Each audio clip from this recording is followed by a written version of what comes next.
Today I'm talking to Professor Daniel Murdiyarso from the Department of Geophysics and Meteorology at IPB in Indonesia. He is a world leader and pioneer in mangrove research and climate change, adaptation, and mitigation. Hi, Professor Murdiyarso. Happy Mangrove Day. Hi, Robert. Happy Mangrove Day too. What are mangroves? Well, mangrove is a group of plants that live in what we call coastal zones, just in the fringe of the coast where fresh and saline or salty water meet.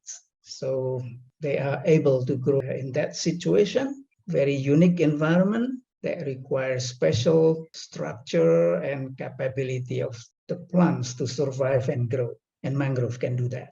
Cool. Why are they so important? Mangrove is a very important ecosystem of forest, but we have been losing mangroves so much these days. And in the past, we have lots of them, but in the last 50 years, we lose it almost half of it, and now we only have around 15 million hectares. Mangroves, specifically the underwater habitat, roots provide critical environments for thousands of underwater species, including my favorite animals, the sea turtles. What is happening to these forests? We are losing lots of mangrove, Robert. It's about 50,000 plus hectare per year. That's about the size of the city of Toronto every single year. So that's what happened on mangrove forests. Mangroves can be up to 10 times more efficient than terrestrial ecosystems at absorbing carbon long term, making them a critical solution in the fight against climate change. I read that 2 acres of mangrove alone can sequester 1,316 kilograms of carbon a year, which is the same amount of carbon produced by driving across Canada from coast to coast in an SUV. Why are people not planting more mangroves to take advantage of this? Because it is not easy, Robert, and expensive.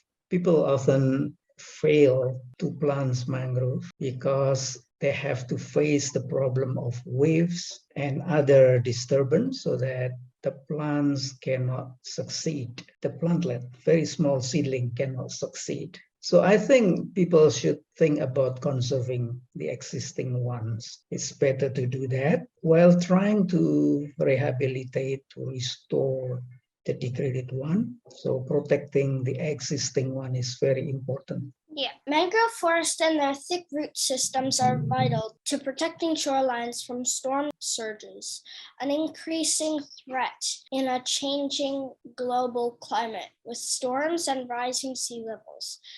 Is there anything kids can do to help mangroves? Oh, yes, certainly. Kids are very fascinated with mangrove, I think, because this is a very special plant with a very charismatic shape. The root system is anchoring like that, very strong. So if you visit mangrove, you will be astonished by the fact that they are so strong in protecting everything behind it, wave, etc., will be scared away so that mangrove helps, and at the same time, they also hold soil. So kids can appreciate that when you walk through mangrove, you can see how life is so dynamic there. You can see crabs, they are eating leaves.